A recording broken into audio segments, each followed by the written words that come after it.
Привіт! В цьому відео ми з вами дізнаємось, хто би виграв останні 5 золотих м'ячів, якби голосували лише журналісти з країн, які виграли чемпіонат світу.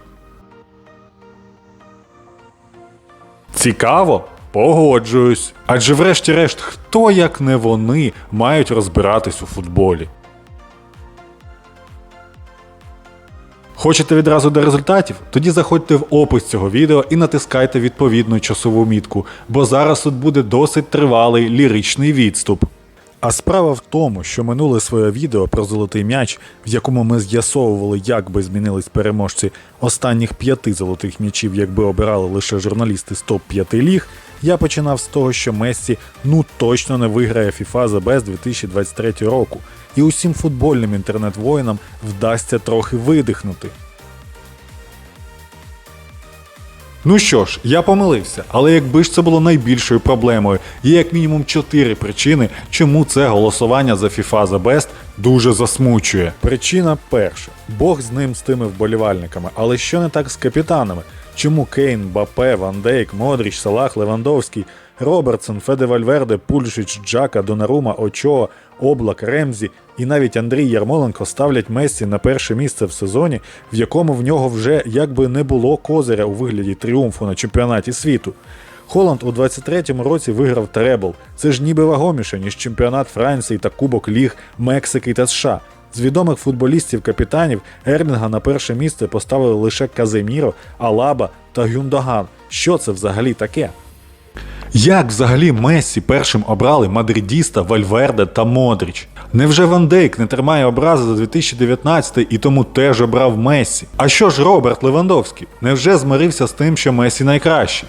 Чи все це магнітні бурі і елементарне нерозуміння формату нагороди? Питань дуже багато. Причина друга. Мессі був одним з небагатьох топових капітанів, який проголосував реально адекватно, поставивши у трійку 2 гравців Манчестер Сіті – Холланда на перше місце, Альвареса на друге. Але і це не допомогло, від слова зовсім. Третя причина – FIFA The Best перетворився в сумнозвісний Дубай Деор.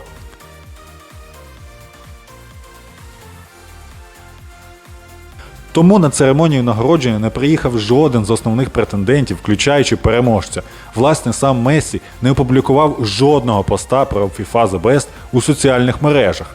Четверте. Хотіли менше срачу, стало більше. І тепер на кожне відео з Ліонелем налітає зграя оскаженілих хейтерів, яких явно пора привити від задавненої хвороби, аби вони не кидались на людей. В цьому сенсі прикро за Луку Модріча, якого в коментах під його постом в інстаграмі захейтили мадридські вболівальники та персофани Кріша. Модрічу на повному серйозі писали, що він зрадник, клоун, гнали геть з клубу і далі по тексту. За що все це легендарному хорватському капітану?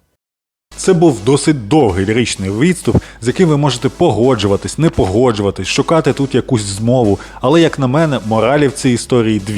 Вага Мессі у футбольному світі, я би навіть сказав у спортивному світі, настільки велика, що він може вигравати нагороди в 2024 році, по суті, за трофеї, які він виграв у 2022.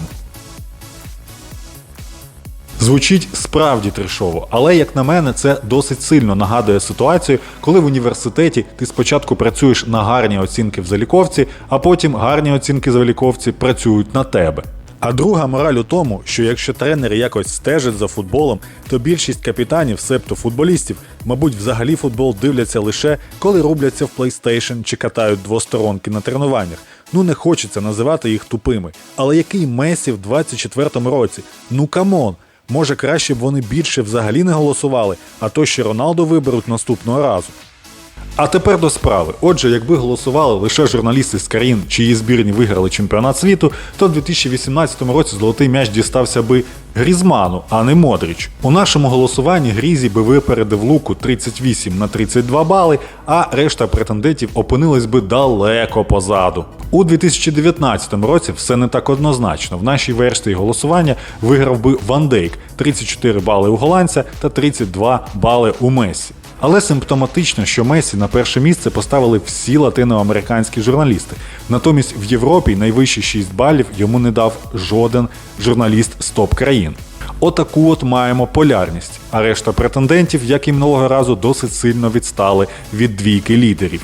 2021. Якщо серед європейців переміг Роберт Левандовський, то вже серед всіх чемпіонів світу перемогу здобуває Мессі – 30 балів на 25 на користь аргентинця.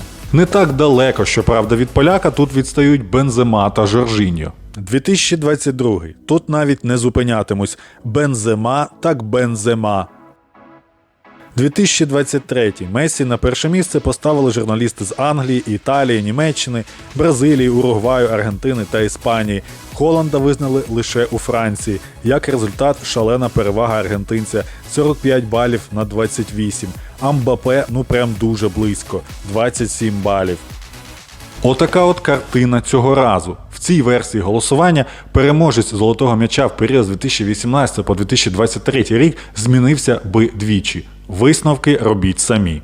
Якщо вам сподобалось це відео, то обов'язково підписуйтесь на канал, на вас чекають статистичні добірки, ретро-голи та інші цікаві відеоматеріали.